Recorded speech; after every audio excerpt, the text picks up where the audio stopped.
Hey everyone, this is Julia Barbaro, host of the Julian Gino podcast. I'm here with the co-founder of Jake and Gino, my husband and co-host, Gino Barbaro. Julia? Yes. How are you doing today? Amazing. I'm so excited for this episode. Let's jump into today's show.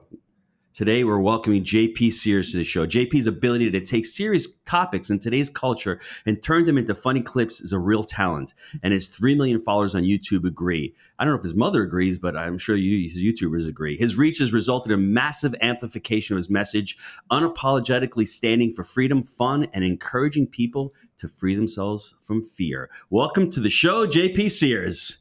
Julian Gino, thank you for having me on. And just in case your listeners and viewers aren't aware, I just want to share something about you guys. I mean, you come across so pleasant right now, but before we were on air and recording, it was just beautiful to watch you guys yelling at each other, screaming at each other. I mean, Gino, you were pulling Julia's hair. She obviously deserved it. So I love how you guys are able to go from just domestic disputes to like pleasant podcast hosts just as soon as you hit record. So JP, I admire that. Yeah, it's a gift. I just want to say it's a gift. 25 years, a quarter of a century. I've got a lot of practice doing this. So, you know what I mean? Just turn it on and turn it off, my friend. Absolutely. We have to show it in front of the kids. We got to teach them to hide their feelings. And to lie, I guess, and to lie and to pretend like everything's okay all the time. Let's jump right into it. You're launching a book, Chomp Chomp Chomp. Let's hold it up for the YouTubers out there. And yes. I know everyone says, why did you write the book? But really, why did you write the book? Yeah, it's a great question. This is a kid's book. And I wrote the book, I think something that's indisputable that we can, if you're kind of engaged with at least a little bit of common sense, we know there's a massive problem out there, which is all these dangerous ideologies that are designed to infect the minds of our children, whether it's the gender ideologies or critical race theory, teaching kids to be racist under the guise of you're anti-racist, teaching kids to obey rather than follow the beautiful guidance of their heart, their mind, even God. So without a doubt, there's that problem. So I think two things have to happen. One, we need to protect kids from those dangerous messages that are disguised as empowering for kids. The devil masquerades as an angel in disguise. So not only do we need to protect kids from those, but we also need to provide positive solutions, alternatives to kids that instill good morals, pro-America, pro-freedom, pro-God, pro-follow your heart, follow your own mind, do your own thinking messages. So this book is one of my contributions to that. And a second reason why I wrote the book, if there was only one message that me as a father could instill in my little boy, who's almost 3 years old right now, just one message, it would be this: do your own thinking, be in touch with your heart, and have the courage to follow it. So that's embedded in the book because I wanted to give the most important message that I want to teach my son. I wanted to give other families around the world an opportunity to see that in book form through an entertaining, engaging kid's story with awesome illustrations. So that's why I wrote the book. And lastly, the book is on the topic of peer pressure. You see the main characters suffer the consequences of betraying her own thinking, her own heart, succumbing to peer pressure.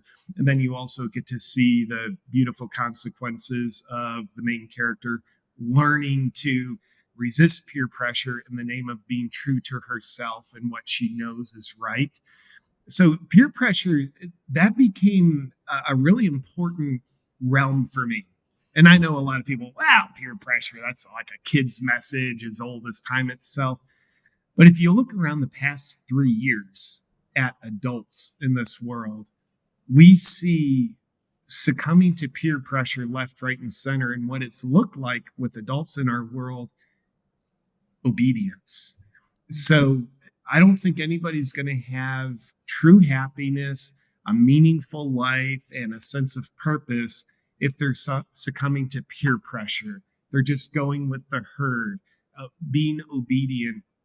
So that doesn't mean be a defiant jerk. It just means, no, do your own thinking and follow your own heart. So seeing the past 3 years, the world has demonstrated so many people didn't get this message as kids. And our kids today, I think they have it way rougher than we probably did when we were kids, because there's just like a lot of dangerous ideologies left, right, and center designed to invade the minds of kids. So I love kids. They are, I mean, not like a Biden, but I love kids in the normal, like loving human kind of way. They are precious. They are miracles from God. And along with being precious, they are innocent. They are vulnerable. They need healthy-minded adults to protect them and provide positive messages in entertainment form, amongst other things. So that's why I chose to write the book, Chomp Chomp Chomp. And also, shameless plug, if anybody would like to check it out, I would be honored. You can get it at bravebooks.com. There's no such thing as a shameless plug. We're capitalists here. We want you to make money on the book. Okay, we're not like Biden either. We want capitalism. We don't want democratic socialists. And one other thing you need to tell your son Wilder, don't be like Julian Gino. Don't beat up your wife. Okay, That's you true. don't want to do That's that. a good right? message. So I teach them that every night before bed. Now, when was your awakening? It's Awaken with JP. Can you have a specific moment in your life, that epiphany that you said, I'm on the wrong path here? I'm doing things wrong, or I have the wrong mindset. When was that? Well, I'll give you 2 or 3 answers. I think awakening, it's a journey, not a destination, but there's pinnacle points on the journey. Mm-hmm. And I'll also be the first to say, I've got a heck of a lot more awakening to do, yet I've made progress compared to where I used to be. So my YouTube channel, Awaken with JP, I actually coined that name before I was doing comedy. I was doing life coaching, health coaching, helping people follow their hearts, heal trauma, heal pain that was holding them back. So that the term Awaken with JP came long before I was doing comedy. I just wanted to help awaken people to their own minds and hearts. So with my personal awakening, I would say it started in, let me call it July 2001. I would have been, I just turned 20 years old. And that's when I first met a man who became a powerful mentor in my life, a guy named Paul Chek. I was taking these exercise, nutrition, holistic health classes from him. And he was very deep and certainly looked at things, human health and the world, and realized nothing is as it seems. So he got me thinking in ways that, and perceiving things and myself in ways like I never imagined. So that was like first phase of my awakening. And then there was another huge, I guess, road marker in my awakening, which was the spring of 2020.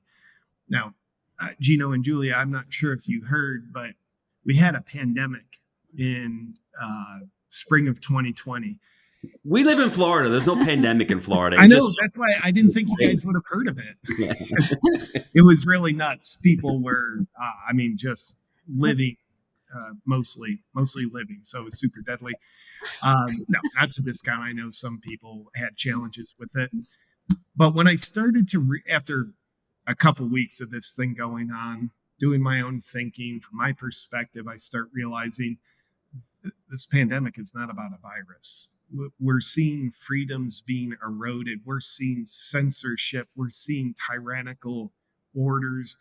Stay in your home, wear a mask, put the masks on children, no school. And, here's this shot, like, take it.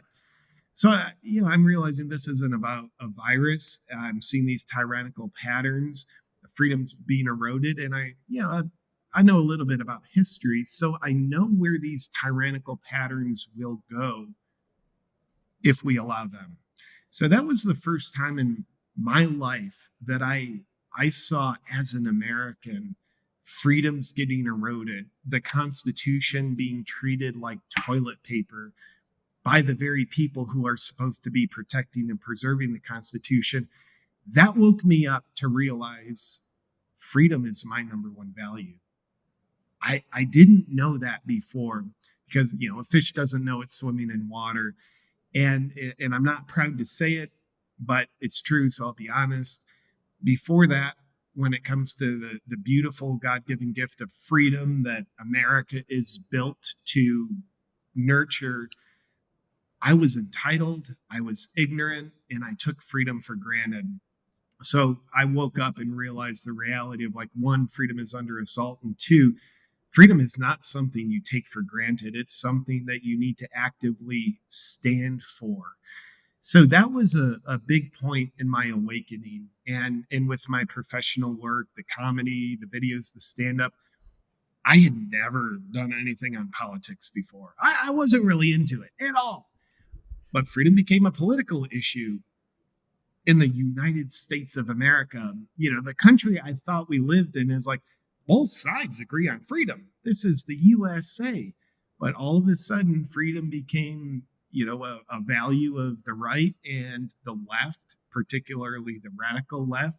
They were all about taking freedoms away in the name of protecting you. So that was a big, meaningful point in my awakening. It's amazing that you're talking about the past right now, because every time my husband talks about this pandemic you're talking about, I don't want to hear it anymore. I get triggered. I get so yelled angry. at. I got yelled at for wearing a mask, and the 7 other members of my family weren't, and I'm the one getting yelled at. Well, and I want to punch somebody because it's like, I think I did good with teaching the kids critical thinking, and I think that's the key here, and that's your message too, is that we do, and it's ongoing, because that happened already, but we have to not forget about it, and we do have to teach our kids and our spouses and each other, all the adults in our world, that it is ongoing, and we need to be bold, and we need to stand up for what's right, and we need to protect our freedom, as you're talking about. And that's obviously why you wrote the book, why Brave Books is out in the world, which we just signed up for, by the way. So thank you. Congratulations. I can't wait to see your book that comes out. Listen, JP, real quick, you had put something about a month or two ago about the pandemic coming back with the masks, and that was a blip on the screen. Do you see it coming back soon again with this whole mask? We already know masks don't work. And the fact that people critically think, and if you want to wear one, I'm okay with you wearing one, but please don't tell me to wear one. I think that's where the average American stands. And I love the videos you did. Do you see it coming back, and how can we fight it once it ultimately does come back? It's a good question. Part of me actually hopes it comes back, because I'd be curious about the results of the social experiment. How much obedience would there be compared to 3 years ago when it was initiated? Because the past 3 years, so many people have woken up to, like, all right, this isn't about a virus. The masks, like, scientifically speaking, don't work. And there's top-down tyrannical orders here. So I'd be curious about the results of that social experiment. I would predict we would see far less obedience, and that would be a beautiful middle finger into the face of the tyrants. And of course, another big part of me hopes it doesn't come back. But to my prediction, I already see it coming back in a sense. I'm in airports all the time. I'm typically 2 weekends a month. I'm on the road doing comedy shows. And, airports, you kind of people watching. And I would say the past year, you see people in airports with masks. I mean, some people very dedicated to the cause, never gave it up. 2, 3, you got a couple strapped on. Yeah. 12 masks on, you'll be extra safe and super stupid. So I would say the past year, I would estimate about 5% of people in airports have masks on. But the past month or so, when some of these murmurings came back out about, like, hey, there's this a viral strain in Canada that's going to be making a comeback, and news broke about the Biden administration is going to be reinforcing airplane mask mandates, and then by December, the full lockdowns are going to be back. By the way, there's an election coming up. That's weird. So now I see in airports the past couple of weeks, I would estimate about 10% of people are wearing masks. So it seems like that's taken an uptick. And around the country, there's also been several school districts who have canceled in-person classes. Not many, but there has been some, and some colleges I've read have reinstated mask mandates. So we already see it coming back. Yet what we haven't seen is, governmental enforcement. I certainly hope that doesn't come back. I'd be kind of surprised if it doesn't. I mean, it just doesn't seem like they're willing to give up this method of rationalization for controlling people. And I hope I'm wrong, but I would predict they're going to, do their best to reinforce some of the tyrannical stuff. How do you deal with the peer pressure on you're talking about peer pressure for kids, but you get on and you make these videos and they're controversial for some. How do you deal with all the negativity and the hate and having to do it day in, day out? And I know part of your reason is your why and your strong beliefs in what you're doing, but how do you get through that? It's got to be challenging for you. Yeah, it was in the beginning, like 3 years ago when I started making, I'm pro freedom, anti lies and corruption, and I was surprised, why is that controversial? So it was a little tough in the beginning because I had fear, and the fear was I could lose parts of my audience, and it could be bad for business and bad for viewership. Turns out it's actually the best thing I've ever done for business. My audience really started growing fast, and I won't claim to be smart enough to say I took this stance so it would be good for business. No, I took the stance because I was following my heart. I thought it'd be bad for business. But here's the thing, I would say, to the best of my knowledge, after the initial first few weeks of doing this a few years ago, I'm not affected by the negativity. And I don't say that with indifference or just I'm in denial. I say that as that's true for me. I'm not affected by it. And a couple things help me with that. First off, I don't go looking for the negativity. You guys produce content and you realize if you go into the comments section, you're going to see a lot of support. But the 1% of nasty comments, those can register with more impact than the 99% of support. So I don't spend much time in the comments section. It's kind of if you're if you don't like getting stung by bees, don't hang out by the beehive. So that practice, I think, is very important for the peace of mind of myself and really anybody else who puts out purposeful content online. But I will also say this, because of course I do see some negativity, whether it's hey, JP, you're not as funny as you used to be, or JP, you're a far right extremist. I'll see some of those comments, even though I'm not looking for them. Also, it was a few months ago, and I say this from my heart, the leftist degenerate media organization called Vice News, they wrote a big smear piece on me. They've written a few on me, but one came out of fun. I like that. And I read the article. I knew it was coming out because they reached out to me for comment, and I'm like, I'm not giving you a comment. You're not going to frame it in a truthful way. So I was looking for it because I knew it was coming out, and I read it, and man, I was just so amused by it. And how I frame that in my mind is, if I'm being smeared by a kind of corrupt media organization, that tells me I'm doing something right. Or if I'm being smeared by someone who suffers from mass formation psychosis, that tells me I'm doing something right. It's actually for me, it registers as a positive. But lastly, I'll say how I deal with negativity so that in a way where it doesn't affect me, and if anything, it probably fuels me. I have my priorities straight. I know what matters. What matters to me: my family, my son, my wife, having a purpose, being kind to the people around me, doing my best to have a positive impact in the world. So when you know what really matters, what doesn't matter, you don't really mistake that as something that matters. So what doesn't matter? People's approval. We go through grow up through childhood thinking approval is gold. And some of us never grow out of that. But approval, while it might look like gold, it's actually a very worthless currency. People's approval, at best, it gives you a dopamine hit for between 1 and 5 minutes. You feel great. But if you're addicted to approval, you're also going to be addicted to people's disapproval.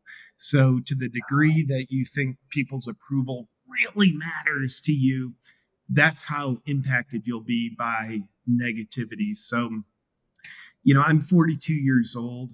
I'm a father. That's helped me have things in perspective. Now, if I was 32 or 22, I'd probably be negatively affected by, haters online or people's trying to smear me. So I do believe God has a plan for me. And I think there's a reason why, my role in society, it was given to me at this stage of life rather than earlier. If it was earlier, before I had a solid infrastructure of my sense of self, I would say, the level of spotlight, it would be a curse because I probably wouldn't handle it well. I would be negatively affected. Before you ask this next question, this is really important. My mentor told me a couple of weeks ago, I was at an event, and he said purpose over popularity. Hey, I wrote that down. You That was what I was going to talk about. I'll show you mine if you show me yours, baby. Okay. I didn't see your notes. I'm looking at mine. That's why I'm holding my notes away. He always steals my notes. It's always my fault, baby. But wait, real quick. This is calm down, guys. Calm down. Now we're getting back to the before the show. But it's important because what you're saying is you worked on your purpose in 2020. You weren't sure if it was going to work. You didn't care about the approval or the popularity. And if you strike on your purpose and you continue to work on it day after day after day, there will be people that resonate with you. And then all of a sudden the popularity ultimately ends up showing up if you continue along that journey. Now, what say you? Well, I wanted to point out, JP, that I don't think you realize the impact you have on especially the younger crowd, because just to tell you, all my kids just think you're awesome. So they're kind of jealous that we're here and they're not, but that's too bad, because we have the podcast and they don't.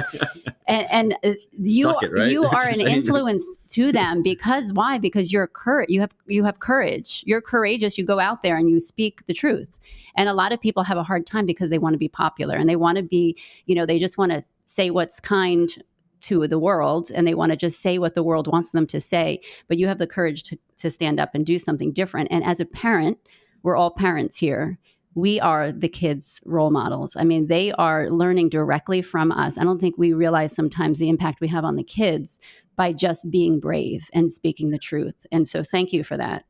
That's huge. You're welcome. I'll tell you, when I hear about kids liking to watch my content, that warms my heart more than any. I mean, I so appreciate when anybody watches my content, but when I'm out at the grocery store and people stop me and they share, JP, my kids love your stuff. That just warms my heart because I mean, not to play favorites, but I think kids are the priority and they need positive influences. So I think that's amazing. I'm glad to hear that. And if there's any kids listening to this, if popularity is your goal, I'll tell you a couple things. One, get a better goal. But two, if popularity actually was the goal, I mean, one, you got to have a sense of purpose. What's the actual purpose? Because just going after popularity without purpose, you're on a rudderless ship. But if popularity was the goal, here's the cool thing that makes following your heart make sense, that makes saying your truth make sense, even though you could risk disapproval from some people. When you're being true to yourself, you are, and not just saying what you think people want you to say, when you're being true to yourself, you're exposing the surface area of who you actually are to the world. So people who are going to resonate with you, they have the opportunity to connect with who you actually are. Because you're speaking your truth, you're exposing the surface area of who you are to the world. And people are always going to be more magnetized to someone who's being authentic rather than someone who's in a fear-based mindset, just trying to say the right things. You're going to come across as boring, I guarantee it. Mm-hmm. But if you're hiding, I'm not going to say this because I'm afraid some might disapprove. You're covering up all the surface area of yourself. Therefore, people don't have the opportunity to connect with the one who you actually are. So that's kind of a popularity hack. Yeah. And also, too, we're teaching kids don't do what you just said. And then people are missing out on you. Like the world is missing out on each one of us if we're holding back and just speaking what everyone else. We all have a mission, right? God put us on this earth for a specific mission. And I feel like a lot of young people are missing that because they're just going along with what people are telling them to think and do. Julie, my mission right now is, can I ask JP a business question? Do you mind if I go into ask just one business question? Go for it. Okay, one. Go for it. Branding. I got this from a guest the other day, the definition. I just think it's amazing. Space that you occupy in the mind of the consumer. Let me say that again, Julia. Okay. The space that you occupy in the mind of a consumer. What is the Awaken with JP brand, and how did you build it? I mean, how did you get it off the ground? How did you start creating content, and how did you become this massive social media influencer online? Yeah, man. I guess the Awaken with JP brand, it would be using the language of comedy to awaken people to protect, preserve, and celebrate the greatest God-given gift we'll ever be given, which is freedom.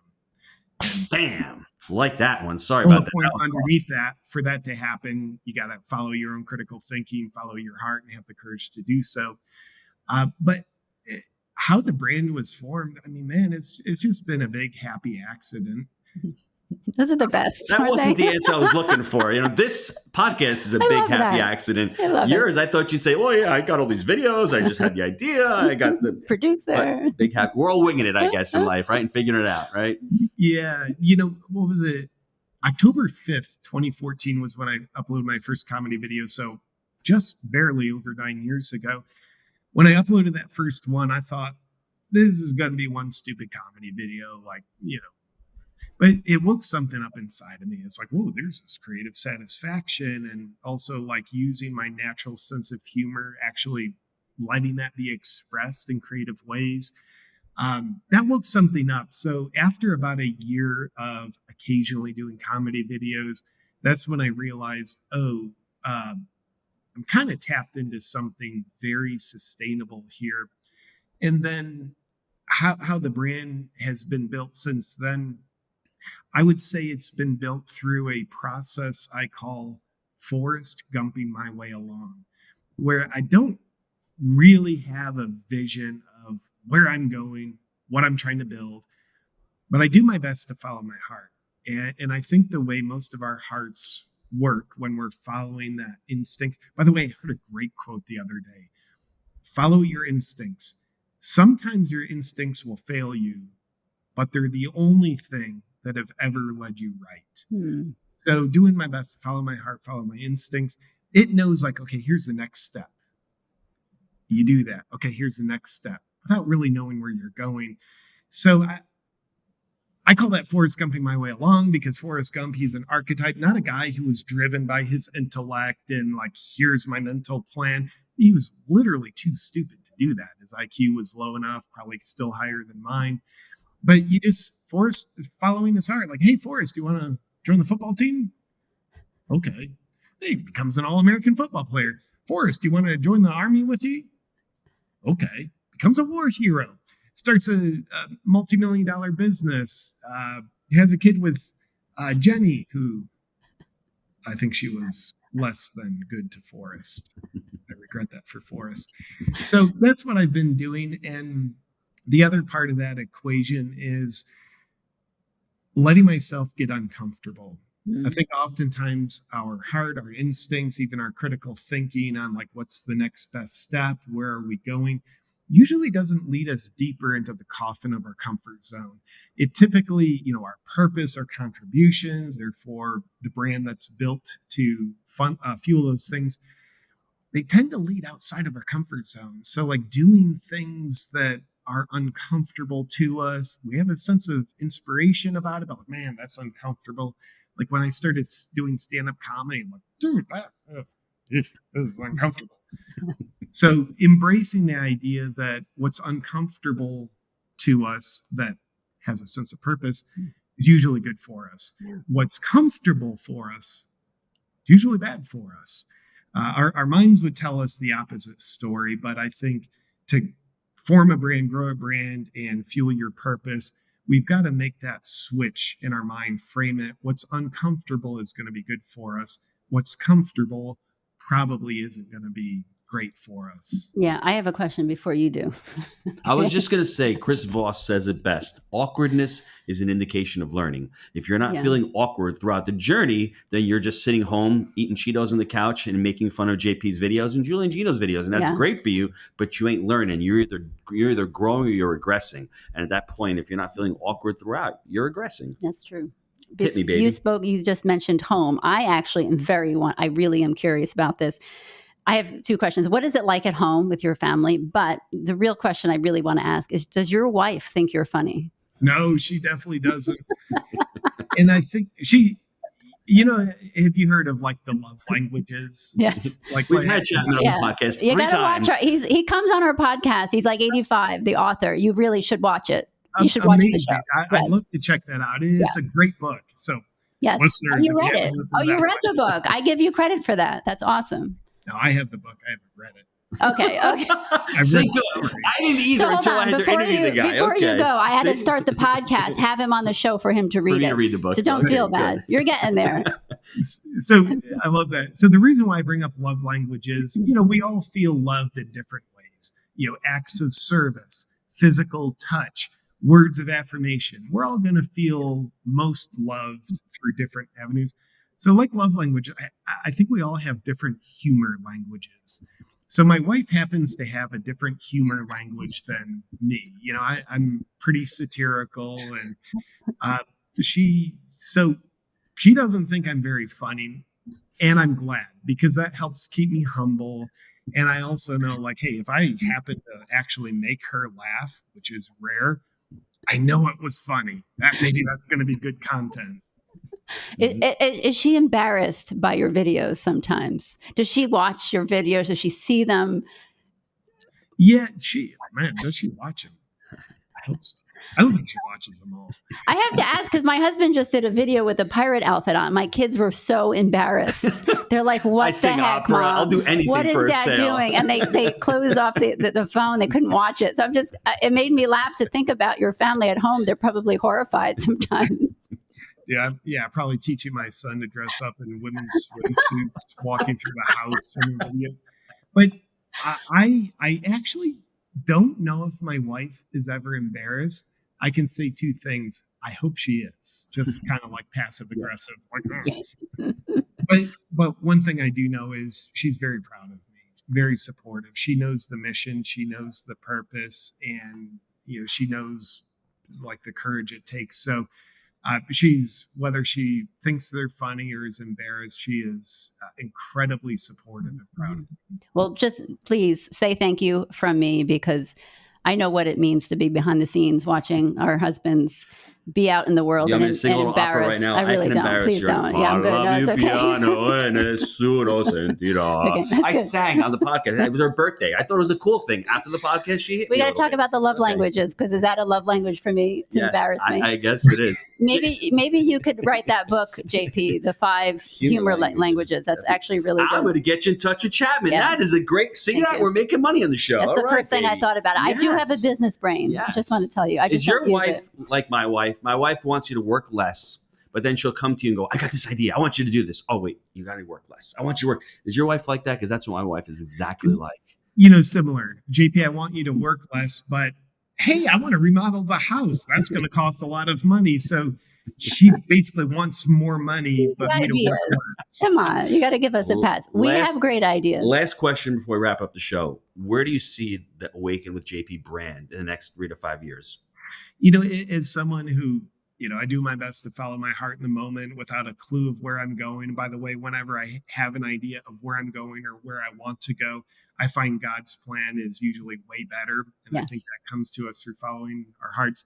So I don't have necessarily a crystallized vision on how things will literally look. But what I can tell you of where the brand is going in the next 5 to 10 years is, in whatever form, serving the mission of awakening humanity to their own critical thinking, their hearts, and cherishing freedom. that's the mission. So I see just that being amplified. Hopefully I'll be more effective with that. And then I'm relatively unattached in how that literal form takes. I love how things currently are. I'm doing videos, I'm doing stand-up, I've got a live show now on Rumble, and that's all great. If that never changed, if that's still the expression, great. But if there's surprises along the way, then hopefully I'm humble enough and courageous enough to listen. So I'll be curious how the next 5-10 years pan out. I love that. I love that because you're following God's plan, which, like you said, is always better than our terrible plan at the time. Yes. JP, no, where can the listeners, the hub, all JP Sears, where can they get the book? Yeah, I'll give you 2 hubs. You can get the book directly at bravebooks.com. And for all my other work, the hub for all the videos, the tour, the merch, all the things, you can find me at awakenwithjp.com. JB, can I? Awesome. I just want to. I have a request. Do you have children's T-shirts? Children's what? T-shirts. That's a good question. I know we did. I don't know if we still currently do. Okay. I love it because my kids wear my kids' book. Kids' books. We have kids' books that I'll send to your child, but onesies and kids' T-shirts are super popular. Onesies. I would love those. Not a onesie because we don't have any more babies, but the T-shirts for the kids. Love them. So can I wrap up? Now I'm curious because I know we did, but like I've got other people that. You see what I'm saying? She's making you do more work. You're not even married to her, and she's already telling you to do more work. You see my pain? You see why we get into a fight before? Coffee cups for the women that are home taking care of the children. Gino, I will obey Julia just to try to make your life easier. Thank you. In 2001, JP gets together with his mentor Paul, and he has his first mini awakening. In October of 2014. He throws on his first YouTube video saying, that's a little awkward, but I don't know. I like this thing. In the spring of 2020, the awakening is in full bloom. He's saying, is this a pandemic? Or am I getting tricked here? Or my freedom's getting eroded? Is something going on here nefarious that I don't know about? Awakening humanity with critical thinking and following your heart. That's what the brand is all about.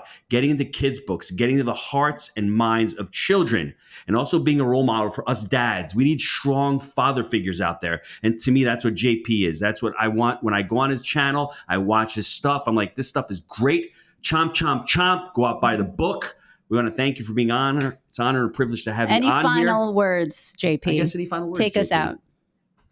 Man, final words. I would say life is too important to take seriously. And that's a quote from Oscar Wilde. And we're living in a time where there's a lot of serious stuff going on. And I do think it's important to let ourselves take things seriously. But when we only take things seriously, we're living in a fear-based mindset, which makes us feel a little safer, a little more secure, but it doesn't allow us to flourish. So remind ourselves, don't take everything too seriously. Let's do our best to also laugh once in a while, and even better, laugh at what we're also taking seriously. Because I think Oscar Wilde, life is too important to take seriously. And start a podcast with your wife if you really want to laugh all the time and get into a little violence. Anyway, we want to thank JP Sears for being on the show. We'll see you next time on the Julian Gino Show. Thanks, everyone.